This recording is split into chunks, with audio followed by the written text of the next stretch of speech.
আল্লাহ বলে এই দুনিয়ায় আমি রব্বুল আলামিন আমার বান্দাদের মধ্যে কর্ম আমি আল্লাহ নিজে বন্টন করে থাকি। এটা কোরআনের আয়াত। আল্লাহ বলছে আমি বন্টন করি, আমি বন্টন করি, নাইলে কেউর পক্ষে সম্ভব না। আল্লাহ এই প্রখর রৌদ্রের মধ্যে কেউ কাজ করে, প্রচন্ড আগুনের মধ্যে কেউ কাজ করে। সিমেন্ট ফ্যাক্টরিতে গিয়ে দেখেন, রড ফ্যাক্টরিতে গিয়ে দেখেন। আমি একবার চুন ফ্যাক্টরিতে গেছি, চুন বানায় যে, ওইখানে দেখছি ছাতক সিলেট, এই যে মানুষে পানের লগে চুন খায় যে, এটি আল্লাহু আকবার, আমার কাছে মনে হচ্ছে এটা জাহান্নামের টুকরা। আগুন কাকে বলে? এত তীব্র প্রখর আগুন। ওইখানে মনে করেন ওই বিল্ডিংটা আমার এখান থেকে মানে গরমের হাট লাগতেছে, আমি পারতেছি না আগাইতে, অথচ ওইখানে দাঁড়াইয়া দেখছি কর্মচারীরা বড় বড় লোহার আংটার মতো এগুলো দিয়ে দিয়া পাথর এগুলো লাড়তেছে, আরামসে হেতে কথাও কয়, তিড়েও লাড়ে, মানে অথচ আগুনটা কি আগুন, জাহান্নামের আগুনের মতো। কিন্তু তার ধৈর্য কুলাইল কেমন? আল্লাহ বলেন এটা আমি বন্টন করি, আমি এই দুনিয়ার কর্ম বন্টন করি, ফলে এই দুনিয়ার এই স্বাভাবিকতা ভারসাম্য টিকে আছে। আমরা আল্লাহর সাথে বেশি তুচ্ছ অবজ্ঞা করছি, আমরা জানি না আমাদের শেষ পরিণতি কি। ওমা কাদারুল্লাহ হাক্কা কদরি, আল্লাহ বলছে বান্দা তোমরা আমাকে যথোপযুক্ত কদর করলা না। আসসামাওয়াতু মাতবিয়াতুম বিয়ামিনি, আল্লাহ বলে জানো বান্দা আমি সেই আল্লাহ যে চাইলে এক সেকেন্ডে এই 7 আসমান একটা পলকের মধ্যে মিনিটের ভিতরে গুটাইয়া আমি আমার কুদরতি হাতে নিয়ে আসতে পারি। তুমি কোন নেতার উপরে ভরসা করে অহংকারী করছো? কিসের উপর? তোমার এই বিল্ডিং না, তোমার এই টাইলস, তোমার এই 5 তারার ফাইলিং, তোমার এই ইঞ্জিনিয়ারের নিশ্চয়তা, আপনার এই সয়েল টেস্ট রিপোর্ট, এটার উপরে ভরসা করে আপনি অহংকার করছেন না? স্বামী বিদেশ, এ কারণে মা বোন বাজারে ঘুরছেন না? বাস্তবাদের ছেলেরা, তোমাদের বাবা কিছু টাকা রোজগার করছে, এই কারণে জিন্দিগি এভাবে ফেলে দিলা। এক ওয়াক্ত নামাজ পড়তে মন চায় না, তাহলে আল্লাহ লাগবে না বন্ধু? না, মালিক লাগবে না? সোজা কথা, অনুভূতি জাগা দরকার দোস্ত, বিবেক জাগা দরকার। বলেন সারা দিনে মোবাইল টিপে জিন্দিগির কি অর্জন হচ্ছে? জীবনটা আমাদেরকে কি পরিমাণ হায়াতের সময় আমাদের নিচ্ছে। আহা যুবক, যদি বুঝতেই হবে বাপ, ও চিরেই বুঝবেন, ও চিরেই বুঝবেন। এই প্রযুক্তি আগে ছিল না, আগামী দিনে থাকবে না। ফেসবুক থাকবে না, ইউটিউব থাকবে, যেহেতু আগে ছিল না, সামনেও থাকবে না। কত প্রযুক্তি তো নাই। ফিতাওয়ালা সেই ক্যাসেট এখন নাই। তখন কি ফিতাওয়ালা ক্যাসেটওয়ালারা ভবিষ্যৎবাণী করছিল যে এটা আর থাকবে না? পাতলা পাতলা যে সিডি, এগুলো তো এখন নাই। তখন কি ওই সিডিওয়ালারা ভবিষ্যৎবাণী করছিল যে এগুলো থাকবে না? এটাও থাকবে। ওয়াখলুকুকুম মা লা তা'লামুন, কোরআনুল কারীমে আছে আল্লাহ তাআলা বলেন ওয়াল খাইলা ওয়াল বিগালা ওয়াল হামিরা লিতারকাবুহা ওয়া জিনা, আমি আল্লাহ তাআলা গাধা, ঘোড়া, খচ্চর তোমাদের যানবাহনের জন্য দিয়েছি। মজার কথা হলো এরপরে আল্লাহ বলছে এরপরে আমি অচিরেই সামনে আরো অনেক কিছু বানাবো, সৃষ্টি করতে থাকবো যা তোমরা জানো না। মুফাসসিরিনে কেরাম বলে এই কথাটাই প্রমাণ করে কোরআনের যে পৃথিবীর কোনো আধুনিকতাই এখানে শেষ হবে না, এর চাইতে আবার আগে বাড়বে, আরো সামনে হবে। বুঝেন নাই কথাটা? আধুনিকতা এখানে শেষ, এখানে এখানে শেষ, বরঞ্চ ইসরাফিলের ফু পর্যন্ত উৎকর্ষ আধুনিকতা বাড়বে। আরো আসবে, আরো আসবে, আরো আসবে। আর কি হইতে পারে আপনি দেখবেন। আমার তো মনে আছে প্রথম যেদিন আমারে প্রথম 2-4 বার শুনাইছিল যে মোবাইলের মধ্যে ছবি দেখা যায় বিদেশ থেকে কথা কইলে, যিনি কথা কইতেছে, আমি হাসি দিয়ে উড়ে দূর বেটা, বেউকুফ বেটা, কি কস না কস। কিন্তু পরে দেখলাম এটা একটা ডাইলবাদ। এখন তো এটা কোলের বাচ্চাও বোঝে তার আব্বুর ছবি দেখা যাইতেছে বিদেশ থেকে, ঠিক কি না বলে? এটা কি কেউ ভাবছিল তখন?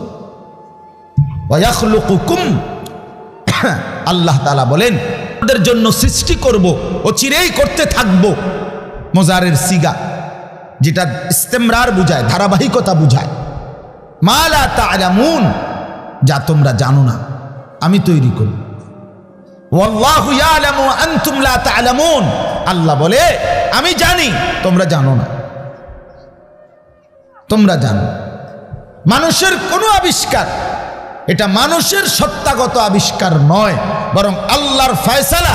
এই জন্য আল্লাহ তাআলা যাকে দিয়ে যা করাবেন দুনিয়ায় তা আল্লাহই করাচ্ছেন। কসম খোদার, এটাই সত্য। এই বন্ধু বিশ্বাস করো, এটাই সত্য। এজন্য যে ট্রাক বানাইতে পারছে সে মোবাইল বানাইতে পারবে না। বলে তুমি এত বড় ট্রাকের মতো একটা এত বড় যন্ত্র মেশিন বানাইছো, একটা গাড়ি বানাইতে পারলে তো এই ছোট্ট মোবাইলটা তুমি বানাইতে পারতা না? সে পারবে না। আল্লাহ তাআলার কুদরত এটা। কোরআনে আল্লাহ বলছেন নাহনু কাসামনা বাইনাহুম মাঈশাতাহুম ফিল হায়াতিদ দুনিয়া। আল্লাহ বলে এই দুনিয়ায় আমি রব্বুল আলামিন আমার বান্দাদের মধ্যে কর্ম আমি আল্লাহ নিজে বন্টন করে থাকি। এটা কোরআনের আয়াত। আল্লাহ বলছে আমি বন্টন করি, আমি বন্টন করি, নাইলে কেউর পক্ষে সম্ভব না।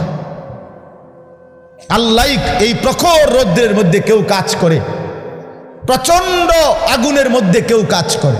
সিমেন্ট ফ্যাক্টরিতে গিয়ে দেখেন, রড ফ্যাক্টরিতে গিয়ে দেখেন। আমি একবার চুন ফ্যাক্টরিতে গেছি, চুন বানায় যে, ওইখানে দেখছি ছাতক সিলেট, এই যে মানুষে পানের লগে চুন খায় যে, এটি আল্লাহু আকবার, আমার কাছে মনে হচ্ছে এটা জাহান্নামের টুকরা। আগুন কাকে বলে? এত তীব্র প্রখর আগুন। ওইখানে মনে করেন ওই বিল্ডিংটা আমার এখান থেকে মানে গরমের হাট লাগতেছে, আমি পারতেছি না আগাইতে। অথচ ওইখানে দাঁড়াইয়া দেখছি কর্মচারীরা বড় বড় লোহার আংটার মতো এগুলো দিয়ে দিয়া পাথর এগুলো লাড়তেছে আরামসে, হেতে কথাও কয়, তিড়েও লাড়ে, মানে অথচ আগুনটা কি আগুন, জাহান্নামের আগুনের মতো। কিন্তু তার ধৈর্যে কুলাইলো কেমন? আল্লাহ বলেন এটা আমি বন্টন করি, আমি এই দুনিয়ার কর্ম বন্টন করি। ফলে এই দুনিয়ার এই স্বাভাবিকতা ভারসাম্য টিকে আছে। ওয়াজআলুকুম খুলাফা আল আরদ, বন্ধু আল্লাহ বলছেন আমি আল্লাহ আমার জমিনের মধ্যে তোমাদেরকে আমার প্রতিনিধি হিসাবে বসবাসের ব্যবস্থা করছি, এটা আমি করছি। আপনি শুধু একটা বার বলেন, একটা লোক এখানে এই যারা মনোযোগ দিয়ে শুনতেছেন, আপনি বলেন একজন চেয়ারম্যানকে বলুক, এই চেয়ারম্যান সাহেবরে এনে বসাইয়া, মনে করেন একটা ইউনিয়ন যে আপনার এখানে মোট 4000 ভোটারের ভোটে আপনি নির্বাচিত হয়েছেন, ধরে নিলাম এই 4000 ভোটারের মধ্যে এই ইউনিয়নে মানুষের প্রয়োজনীয় যে কাজগুলো এগুলো আপনি বন্টন করে দিবেন। আপনি যেহেতু জনপ্রতিনিধি, আপনি ভাগ করে দিবেন, রিক্সা চালাইব কয়জন, অটো চালাবে কয়জন, জুতা সেলাই করব কয়জন, চুল কাটবে কয়জন, তরি তরকারি করবে কয়জন, টয়লেট বাথরুম সাফ করবে কেটা কেটা, এটি আপনি লিখে দিবেন। চেয়ারম্যানের বাপ না, চেয়ারম্যানের 14 গোষ্ঠী পারবে এটা মিলাইতে? কথা বলেন না, পারবে এগুলো বন্টন করে দিতে? যারে প্রথম বলবো যে তুমি রিক্সাটা চালাইবা, তে কব কি আমি কি ভোট অর্ধেক নিয়ে দিছি, আপনি প্রথম রিক্সাটাই আমারে দিলেন, আপনি কি কমপক্ষে প্রাইভেট কারটাও দেখলেন না? বলবে কি না বলেন না? সম্ভব? এটা সম্ভব। সুবহানাল্লাহ। নাহনু কাসামনা বাইনাহুম মাঈশাতাহুম ফিল হায়াতিদ দুনিয়া। রব্বুল আলামিন বলেন দুনিয়ার হায়াতে আমার প্রতিটা বান্দার কর্মের বন্টন আমি করে থাকি। ওয়ারাফা'না বা'দাহুম ফাওকা বা'দিন। এরপরে আজীব কথা আল্লাহ বলেন, আমি রব্বুল আলামিন আমার বান্দাদের মধ্যে এই দুনিয়ায় একদল আরেক দল, একজন আরেকজনের উপরে মর্যাদাবান করে থাকি। ফলে লিয়াত্তাখিযা বা'দুহুম বা'দান সুখরিয়া, ফলে আমার বান্দারা একে অপর থেকে নিজেদের প্রয়োজনীয় কাজগুলো আদায় করতে পারে। সুবহানাল্লাহ। আল্লাহ বলেন, আমি মাথায় ঢুকাইছি, তুই রিক্সা চালা, এই প্যাসেঞ্জার তোর সিটের উপরে বসে, সে বসে থাকবে, তুই চালাবি। আল্লাহ বলেন, এটা এই যে একজন দুইজনই মানুষ, এটাও মানুষ ওইটাও মানুষ। এই লোকটা প্রতিটা প্যাডেল মানে রিক্সা ঘুরাচ্ছে, তার ঘাম বাইয়া পড়তেছে, আত্মে বেটা জমিদারের মতো সে এয়াটার মধ্যে, ফোমের এয়াটার মধ্যে সিটটার মধ্যে বইয়া মোবাইলে কথা কয়, ঠ্যাং দুইটা আলগি দিয়া, কিরে বেটা কি তারে। তা সে যদি বলতো, বেটা প্রয়োজনে ভিক্ষা করে খামু বেটা, তো তোরে এভাবে টাইনতে হবে, নাম বেটা দুজন একটা যাবো বেটা। কথার কথা কে তারে বুঝাবে তখন? কিন্তু আল্লাহ তাআলা বলেন, আমি আমার এই বান্দাদের মধ্যে বুঝাইছি, একজন ড্রাইভার, একজন প্যাসেঞ্জার, একজন বিক্রেতা, একজন ক্রেতা, একজন সারাটা দিন মেহনত। আহা বন্ধু, আমি তো অনেকবার, আমি ঢাকা যখন পড়ালেখা করছি কত সময় তাকায় দেখছি, এই যে গার্মেন্টস মিল ফ্যাক্টরির শ্রমিকরা, ছেলে মেয়েগুলো কি পরিমাণ মানবেতর জিন্দিগি।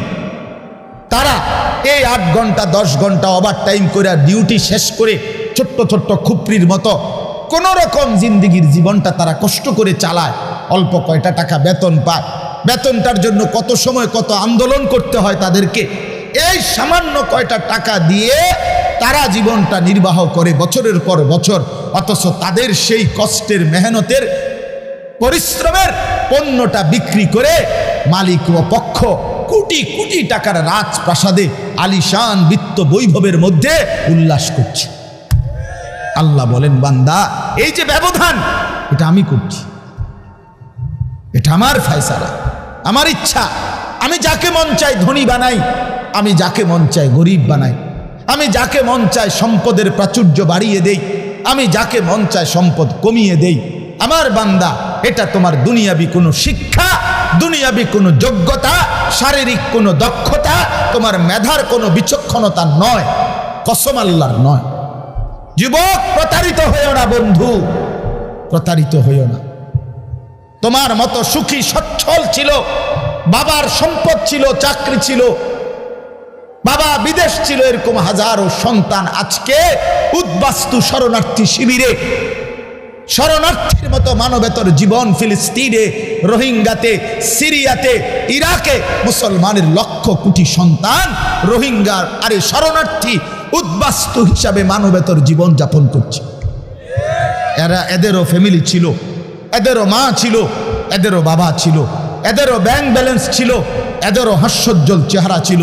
বরং আমাদের চাইতে আরবের মানুষের চেহারা লক্ষ কোটি গুণ বেশি সুন্দর। বন্ধু আমার, কি রঙে, আমার কথা শেষ, আমি বেশি আর বাড়াবো না। কি পাইয়া আজকে আমাদের সন্তানদের হালাত আমি বুঝি না। আরে বন্ধু, কি গুপ্তধন পাইয়া গেলা, কোন জমিদারি পাইয়া গেলা, যে জমিদারির কারণে আল্লাহকে এভাবে ভুলে গেলা? কারণটা কি? মুসলমানের বাবারা এভাবে ভুলে গেলেন কেন? মুসলমানের মারা এভাবে বেপর্দায় নামে গেলেন কেন? মুসলমানের বোনেরা এইভাবে অসভ্যতায় নেমে গেল কেন? হায়া কোথায়, লজ্জা কোথায়, শরম কোথায়? আল্লাহকে এইভাবে ভুলে গেলেন কেন? যে ঘরে বাপ মা জীবিত, অথচ ক্ষুধার 365 দিনে, একটা বছরে, একটা 16 বছরের 18 বছরের ছেলে মেয়ে, আহা, আপন মা বাপ জীবিত থাকতে কোনো দিন একটা বছরে ফজরের নামাজ পড়ল না। এত বড় জানোয়ার মুসলমানের ঘরে ঘুমায় কেন? বলে, এত বড় অসভ্য এক মুসলমান বাবা মা এই সময় এত বড় নাফরমান নিয়ে এই ঘরে জীবন চলছে কেমন? কারণটা কি? আল্লাহকে এভাবে ছেড়ে দিলেন কেন? আখেরাত এভাবে ভুলে গেলেন কেন? কি ব্যাপারটা কি? হ্যাঁ, এই পৃথিবীর চারদিকে চতুর্দিকে যদি মুসলমান মজলুম হয়, নির্যাতিত হয়, তা আমরা কি মাটির মধ্যে না, নাকি আমরা চাঁদের দেশে? আমরা মাটিতে থাকি না উপরে থাকি? তো তো এই জন্য যুবক ভাই, নষ্ট হইও না বাপ, নষ্ট হইও না। এই বন্ধুর কথা মনে রাখো, আমরা মূর্খ না। আলহামদুলিল্লাহ, পড়ালেখা আমরাও করছি, জেনারেল লাইনেও পড়ালেখা করছি, মাদ্রাসার লাইনেও পড়ালেখা করছি। শতভাগ আস্থা নিয়েই বলতেছি, বুঝ নিয়েই বলতেছি। আমি কুমিল্লা ভিক্টোরিয়া কলেজ থেকে মাস্টার্স পাস করছি, আলহামদুলিল্লাহ। সরকারি আলিয়া মাদ্রাসা থেকে টাইটেল কামিল পাস করছি, কৌমি মাদ্রাসা থেকে দাওরায়ে হাদিস পাস করছি। কাজে বুঝেই কইতেছি, বুঝেই বলতেছি। ইংরেজিও পুরা পড়ছি, আরবিও পুরা পড়ছি। এই জন্য বিজ্ঞান সায়েন্স বিভাগ থেকে দাখিল পাস করছি, এসএসসি। আমি বন্ধু বুঝাইতে চাচ্ছি এই কথাটা অহংকারের জন্য বা ফুটাঙ্গিরির জন্য না, এই বাস্তবতাটা বুঝানো। এই দুনিয়ার এই সবটা মিলাইয়া আজকে যে কয়জন অভিভাবক আছেন অথবা যে কয়জন যুবক ভাই আছেন, দোস্ত, আমরা আল্লাহর সাথে বেশি বাড়াবাড়ি করছি। আমরা আল্লাহর সাথে বেশি তুচ্ছ অবজ্ঞা করছি। আমরা জানি না আমাদের শেষ পরিণতি কি। ওমা কাদারুল্লাহ হাক্কা কদরি, আল্লাহ বলছে, বান্দা তোমরা আমাকে যথোপযুক্ত কদর করলা না। ওয়াসসামাওয়াতু মাতবিয়াতুম বিয়ামিনি, আল্লাহ বলে, জানো বান্দা, আমি সেই আল্লাহ যে চাইলে এক সেকেন্ডে এই 7 আসমান একটা পলকের মধ্যে, মিনিটের ভিতরে গুটাইয়া আমি আমার কুদরতি হাতে নিয়ে আসতে পারি। তুমি কোন নেতার উপরে ভরসা করে অহংকারী করছো? কিসের উপর? তোমার এই বিল্ডিং না, তোমার এই টাইলস, তোমার এই 5 তারার ফাইলিং, তোমার এই ইঞ্জিনিয়ারের নিশ্চয়তা, আপনার এই সয়েল টেস্ট রিপোর্ট, এটার উপরে ভরসা করে আপনি অহংকার করছেন না? স্বামী বিদেশ, এ কারণে মা বোন বাজারে ঘুরছেন না? বাপ, তোমাদের ছেলেরা, তোমাদের বাবা কিছু টাকা রোজগার করছে, এই কারণে জিন্দিগি এভাবে ফেলে দিলা। এক ওয়াক্ত নামাজ পড়তে মন চায় না, তাহলে আল্লাহ লাগবে না বন্ধু? না, মালিক লাগবে না? আল্লাহকে লাগবে না? তাই আজকে যারা এশার নামাজ পড়ো নাই, কেন পড়লা না? এই হাইওয়ান, পড়লা না কেন? এই হারামি, পড়লা না কেন? সারাদিনে এক ওয়াক্ত নামাজ পড়ো নাই যে, তোমার চাইতে নিকৃষ্ট মানুষ, নির্লজ্জ মানুষ আর কে হইতে পারে? মুসলমানের ঘরে জন্ম নিয়ে এক মুসলমান মায়ের পবিত্র দুধ এক টানা 2টা বছর খেয়ে এত নিকৃষ্ট মানুষ হয় কেমন? এত নিকৃষ্ট মুসলমান হয় কেমনে মিয়া? এত অসভ্য মুসলমানের রক্ত এত বেদামি হবে কেন? অনুভূতি এভাবে মরে যাবে কেন? এই জন্য আমি আপনাদের সামনে কোরআনুল কারীমের যে আয়াতটা পড়ছি, সূরা আলে ইমরানের 102 নম্বর আয়াত, আল্লাহ তাআলা বলছেন, ইয়া আইয়ুহাল্লাযীনা আমানুত্তাকুল্লাহা হাক্কা তুকাতিহ, হে ঈমানদারগণ, হে মুসলমানরা, মুমিনরা, তোমরা আমার, আল্লাহ বলছে 89 বার কোরআনুল কারীমের মধ্যে আল্লাহ তাআলা, একবার দুইবার না দোস্ত, হে ঈমানদারগণ, হে আমার মুমিন বান্দা, এই কথা বলে আল্লাহ 89, 8, 9, 89 বার আল্লাহ কোরআনে ডাক দিয়েছেন। বলছে, তুমি আমার বান্দা, তুমি মুমিন, তোমারে আমি জান্নাত দেব। বান্দা, তোমারে আমি জান্নাত দিতে চাই, বিশ্বাস করো, তোমার জন্যই জান্নাত, কোনো বেঈমানের জন্য জান্নাত না। ঈমানবিহীন কেউ জান্নাতে যাবে না। পৃথিবীর সমস্ত ভালো কাজ যদি কোনো বেঈমান করে তবুও সে জান্নাতি হবে। গোটা পৃথিবীটাও যদি কেউ মালিক হইয়া দান করে দেয়, এত বড় মহানুভব, কিন্তু সে বেঈমান, ইমান হারা, কালেমা হারা, সে কশ্চিন কালেও পরকালীন মুক্তি পাবেন। ইমান এইসা সম্পদ, ইমান এতনা দামি জিনিস, এতটা দামি সম্পদ। ইমান বিহীন গোটা পৃথিবীর কিছুরই কোনো মূল্য নেই। তো আল্লাহ বলে সেই ইমান আমি তোমাকে দিয়েছি বান্দা, আমি গ্রহণ করছি। ইয়া আইয়ুহাল্লাযীনা আমানু, হে ঈমানদারগণ। তার মানে তোমার এটা ফরমটা আমি নিছি, তোমার ঈমানদার হিসাবে গ্রহণ করছি, তোমারে মুসলমান বলে নিলাম আমি। এই জন্যই তো ডাক দিলাম, আমার বান্দা ডাক তো তোমাকে দিলাম। হযরত হাসান বসরি রাহমাতুল্লাহি আলাইহি বিশ্ববিখ্যাত তাবেঈ ছিলেন, আলেম ছিলেন, শ্রেষ্ঠ বুজুর্গ ছিলেন হাসান বসরি রাহমাতুল্লাহ। আমরা তাফসিরে পড়ছি, উনি বলতেন যখনই কোরআনের এই আয়াত ইয়া আইয়ুহাল্লাযীনা আমানু এটা শুনবে, তো প্রত্যেকটা মুমিনের উচিত সে কান খাড়া করে সাথে সাথে নড়ে চড়ে বসা, আর হৃদয়ের মধ্যে কথা আনা, আমার মুনিব আমাকে ডাকছেন, এখন হয়তো আমাকে কিছু করতে বলবেন অথবা কিছু নিষেধ ছাড়তে বলবেন, আর আমার উচিত মুনিবের ডাকেই সাড়া দেওয়া। তো আল্লাহ তাআলাও এখানে বলছেন ইয়া আইয়ুহাল্লাযীনা আমানু, হে ঈমানদারগণ, ইত্তাকুল্লাহা হাক্কা তুকাতি,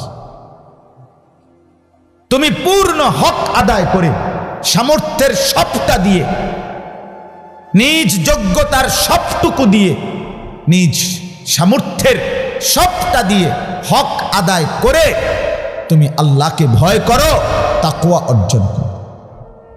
আখিরাত খামখেয়ালি করো না, আল্লাহর হুকুম মানাটাকে খামখেয়ালি করো না, নয়সই মনে করো না, জোরাতালি মনে করো না। হাক্কা তুকাতি, একেবারে হক আদায় করে আল্লাহকে ভয় করো। এই কথাটা যে আল্লাহ কোরআনে বন্ধু কতবার বলছে, বারবার বারবার বারবার।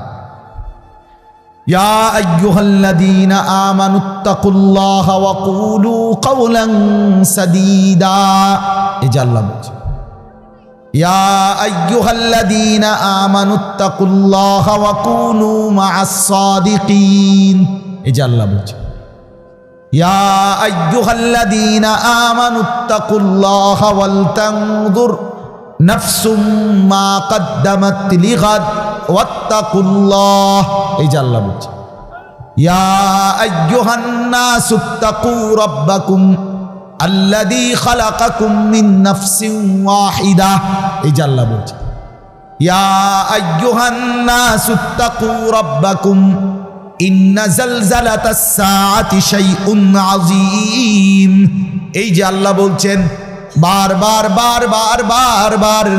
আল্লাহ বলছে হে ঈমানদার মুমিন বান্দা আমার, তুমি অন্যদের মতো না, তুমি হিন্দু না, তুমি বৌদ্ধ না, তুমি ইহুদি না, তুমি খ্রিস্টান না, তুমি নাস্তিক না, তুমি মুরতাদ না, তুমি বেঈমান না, তুমি আমার মুমিন বান্দা, তুমি আমার ঈমানদার বান্দা। তুমি আর 10 জনের মতো না, ভাত আমি সবাইকে খাওয়াবো, সেজদার তৌফিক আমি সবাইকে দেব না। বউ বাচ্চা, স্ত্রী সন্তান, সংসার, বাড়ি গাড়ি, ক্ষমতা, এটা তো আমি আল্লাহ বেঈমানকেও দিচ্ছি, বেশি দিচ্ছি। কিন্তু আল্লাহ বলেন মুমিন তোমাকে আমি জান্নাত দেব, জান্নাত, জান্নাত দেব, জান্নাত দেব। ঈমানদার জান্নাত এক পলক দেখবে। হাদিসের মধ্যে আছে আল্লাহর নবী সাল্লাল্লাহু আলাইহি ওয়াসাল্লাম বলেন পুরাটা হায়াত যেই বান্দা, যেই মুমিন দুঃখ কষ্ট আর যন্ত্রণায় কাটাইছে, কোনোদিন 1 সেকেন্ডের জন্য সুখ পায় নাই, কিন্তু 1 মুহূর্তের জন্য আল্লাহর নাফরমানি করে নাই, খোদার কসম আল্লাহর নবী বলেন বন্ধু হাসরের ময়দানে আল্লাহ তার সেই অনুগত বান্দাকে, হুকুম মাননেওয়ালা মুমিন যে কোনোদিন সুখ পায় নাই, দুনিয়ায় আনন্দ পায় নাই, দুঃখ আর যন্ত্রণা। আমার একজন নিকটাত্মীয় আছে আমার এই হায়াতে, আমার ঘনিষ্ঠ আপনজন, আমার এই হায়াতে, আমার এই 20-25 বছরের ভিতরে আমি কোনোদিন তার সুখের কথা খুব কমই শুনছি। যখনই শুনছি উনি বিপদেই আছে, কোনো না বড় সড়ো মুসিবতে, একটার পর একটা তার বিপদ লেগেই আছে। বিপদ যেন তারে ছাড়ে না, মুসিবত যেন তার। আমি তার জন্য নিজে উমরা করছি, কত সময় কত দোয়া আমার সেই আপনজনের জন্য আমি করি, কিন্তু আমার কাছে মনে হয় আমার মালিকের ফয়সালা এটা যে মুসিবত তাকে ছাড়ে না, বিপদ তাকে ছাড়ে না। আল্লাহর নবী সাল্লাল্লাহু আলাইহি ওয়াসাল্লাম বলেন, এই প্রচণ্ড মুসিবতের ভিতরেও আমার হুকুমটা মেনে যে আখেরাতে গেল, আল্লাহ তাআলা ফেরেশতাকে বলবে আমার এই বান্দাকে জান্নাতের চারদিকটা একবার ঘুরাইয়া জান্নাতের দরজা বরাবর একটু দাঁড় করাইয়া আবার নিয়ে আসো। কসম আল্লাহর, এটা হাদিস। ওই জীবনভর দুঃখ কষ্টে আল্লাহর হুকুম মেনে গেছে সেই লোকটাকে চারদিকে ঘুরাইয়া জান্নাতের দরজার কাছে 1 মিনিটের জন্য ফেরেশতা দাঁড় করাবে। জান্নাতের একটা মিষ্টি বাতাস 1 সেকেন্ডের জন্য তার কলিজাটার মধ্যে এসে লাগবে ভিতর থেকে। এইবার লোকটাকে আল্লাহ রসুল বলেন, আল্লাহর সামনে যখন আনা হবে, আল্লাহ তাআলা জিজ্ঞেস করবে, আমার বান্দা জীবনটা বুঝি দুঃখ আর কষ্টেই কাটাইছো না? কসম আল্লাহর হাদিসে আছে, ওই বান্দা বলবে, মাওলা বলেন কি মাওলা, জীবনে দুঃখ কি জিনিস আমি তো কখনোই দেখিনি। আল্লাহর কসম, রসুল বলছে মুমিন ওই 1 সেকেন্ডের জান্নাতের বাতাস তার 70 বছরের দুঃখ ভুলায় দেবে, মুসিবত ভুলায়। এজন্য বন্ধু চালাক মনে করেন না, সিটার বাটপার যারা, হ্যাঁ আমনে চালাক, আমরা বেকুব, জি না, আমরা ভাত খাইয়া বড় হয়েছি। আমি বন ফানি চা দিয়া ভিজাইয়া খাইয়া বড় হয়েছি না। যুবক তোমরা যারা নামাজ পড়ো না আর সারাদিন নারীর ছবি আর নর্তকীর নাচ গান আর এই ফালতু জিন্দিগি, সমবয়সীদের সাথে আড্ডার মাস্তানি আর এই সদর বদর, তুমি চালাক বেটা। হ্যাঁ আমি বেওকুফ। কেন বেওকুফ হবো আমি? তুমি যা খাইয়া বড় হইছ আমি তো তা খাইয়েই বড় হইছি। এই মাটি আলো বাতাসে যদি তুমি বড় হও তো আমি কি মাটির তলে বড় হইছি? বুঝবো না কেন? বুঝি না কেন? কি বেশি বুঝ জ্বালাইছো তুমি? আপনারা যারা সুদ খান, ঘুষ খান, হারাম খান, আপনাদের যাদের অবৈধ উপার্জন, আপনাদের যাদের স্ত্রী বেপর্দা, আপনাদের যাদের মেয়ে বেপর্দা, আপনাদের যাদের ঘরে রঙিন টেলিভিশনে নাচ গান নর্তকীর ছবি সারা বছরের পর বছর চলে, আপনারা মোটেই চালাক না, আপনারা বেওকুফ, আপনাদের ফ্যামিলিও বেওকুফ। মিয়া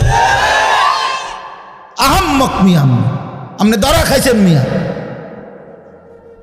আপনি হেরে গেছেন, মিয়া হেরে গেছেন, জীবনের কাছে হেরে গেছেন, আখিরাতের সামনে হেরে গেছেন, কবরের সামনে হেরে গেছেন। আপনি সামান্য দুনিয়ার লেগা, অথচ এই দুনিয়া নেককাররাও ভোগ করে কিনা বলেন না কেন? নামাজ চললে ফাঙ্গাস মাছের যে স্বাদ, বেনামাজিরও এই স্বাদ। বেনামাজি যেটারে টাইলস কয়, নামাজি এটারে টাইলস কয়, এতে কোনো মাটি কয় না। তাহলে আপনি আহামরি কি দুনিয়া ভোগ করলেন বলেন? কি জন্য আখিরাত ছেড়ে দিলেন? আল্লাহ আমাদেরকে বুঝার তৌফিক দান করে। অতএব বাপ, আমার কথা একটু শক্ত, পরে মনে মনে কইবেন যে এরকম 2-1 থায়ে হুজুরদের মধ্যে কিছু থাকি, কি করবে?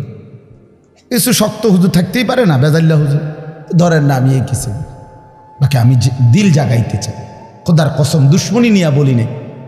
কি ভাই, কারোর সাথে কোনো দুশ্মনী ছিল কি? কোনো ঝগড়ার কারণে বলা হইতেছে? এটা কি মারামারি? কি জামা বইটা লাইছি, আজ যা সুরিয়ালাম তোরে বেটা ফাইস বাতিজার ফুট, তোরে আজকে ফাইছি, মাইকও ফাইছি সুবিধা মতো, আজকে কই না। ব্যাপারটা তো এটা না দোস্ত, আমার বাপ, আমার পর্দার আড়ালের মা বোন, আপনাকে জাগাইতে চাই। মা, কেন বেপর্দার জিন্দিগি? যে নারী তার ইজ্জতের কদর বোঝে না, যে নারী তার পর্দার কদর বোঝে না, যে নারী তার সতীত্বের সম্ভ্রমের কদর বোঝে না, খোদার কসম সে নারী না, সে কোনো মহিলা না। সে ভিন্ন কোনো পদার্থ হইতে পারে। রাসূলুল্লাহ সাল্লাল্লাহু আলাইহি ওয়াসাল্লাম আমরা এটাই পড়ছি, নবী বলছেন নারী বলে তাকে আড়ালে থাকে যে, নিজেকে পর্দায় রাখে যে, নিজেকে আড়ালে রাখে যে, তাকেই বলে নারী। এজন্য যে বেপর্দা, বেহায়া, নির্লজ্জা, বেশরম, এটা কোনো নারী না, অন্য কোনো পদার্থ, অন্য কিছু। বলে তো কিতা এটা হেবুডি ডাক্তার দেখ, ডাক্তারই তো একটা রিপোর্ট দিব, ওটা পরীক্ষা নিরীক্ষা করে চাইব কিতা এটা আমি কিনলে কইতাম।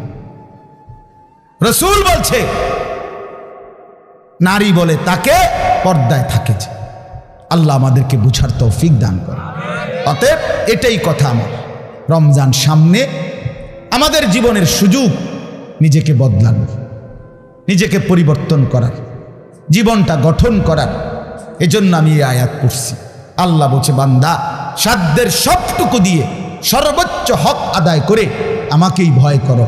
আর আল্লাহকে ভয় করার অর্থ দুইটা, সমস্ত গুনাহ ছেড়ে দেওয়া, আল্লাহর সমস্ত হুকুম পালন করা। আল্লাহ আমাদেরকে তৌফিক দান করে। ওয়ালা তামুতুন্না ইল্লা ওয়া আনতুম মুসলিমুন।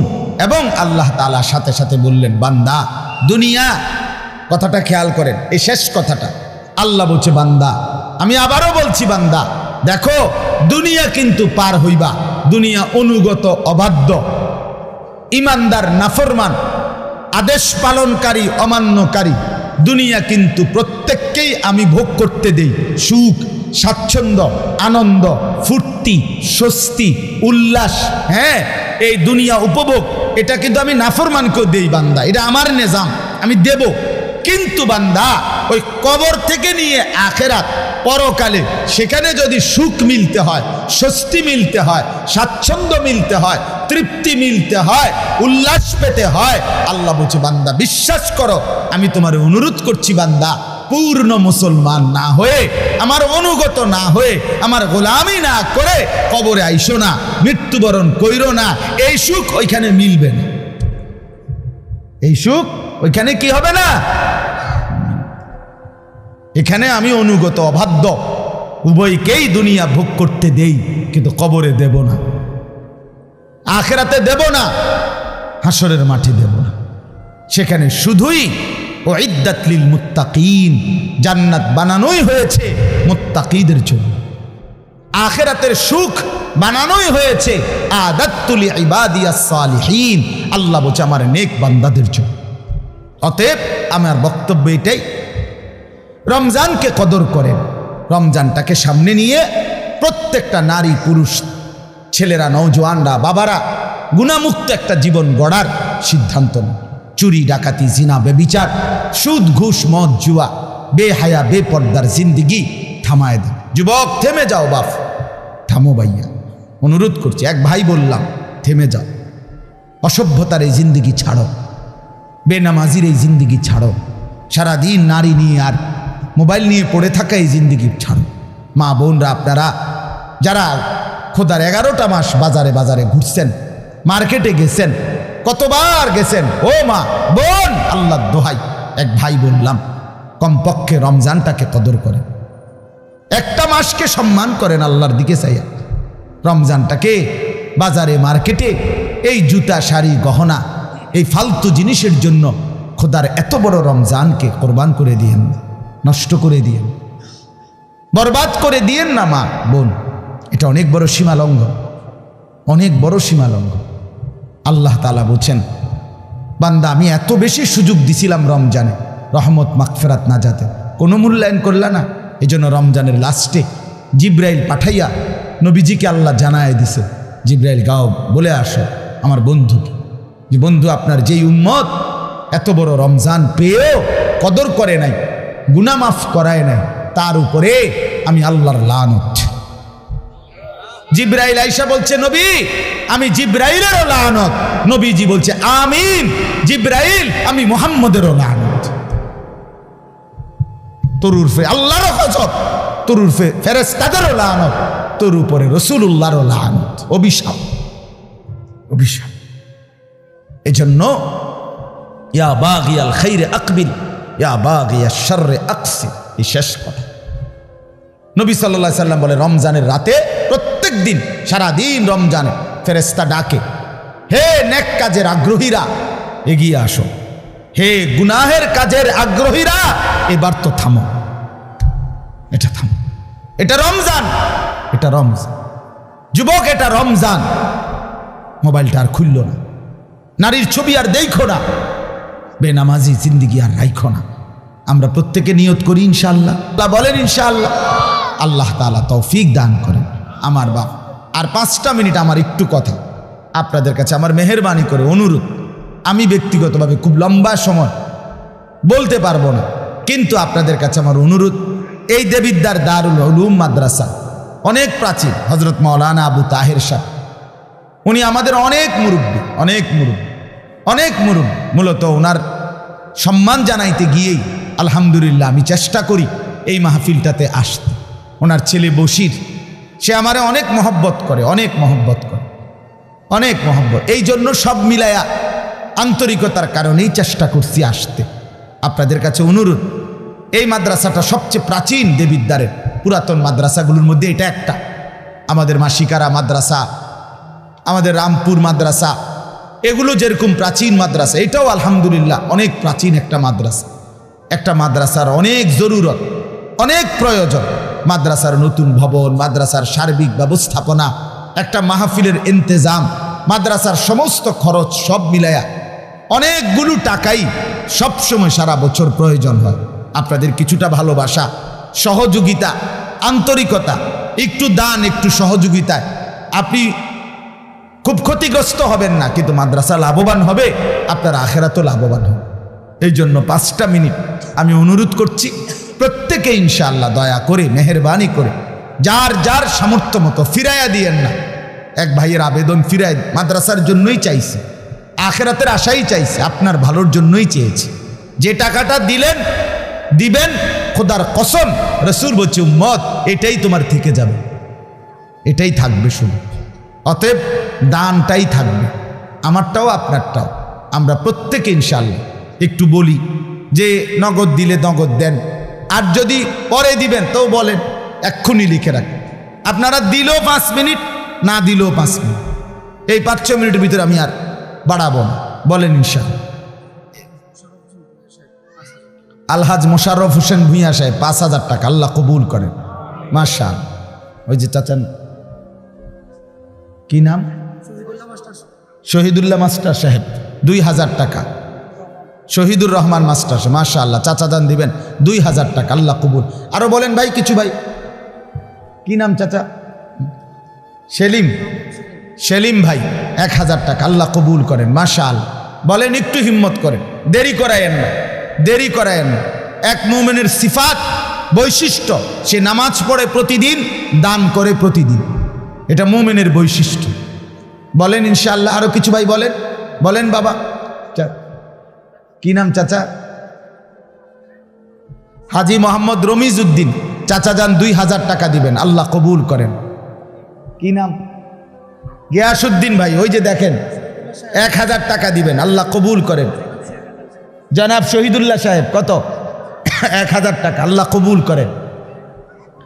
এদিকে একজন 1,000 টাকা দিচ্ছেন, আল্লাহ কবুল করেন, মাশাআল্লাহ, আলহামদুলিল্লাহ। আরো একজন 500 টাকা দিচ্ছেন, কামাল সাহেব 1,000 টাকা, আল্লাহ কবুল করেন, মাশাআল্লাহ।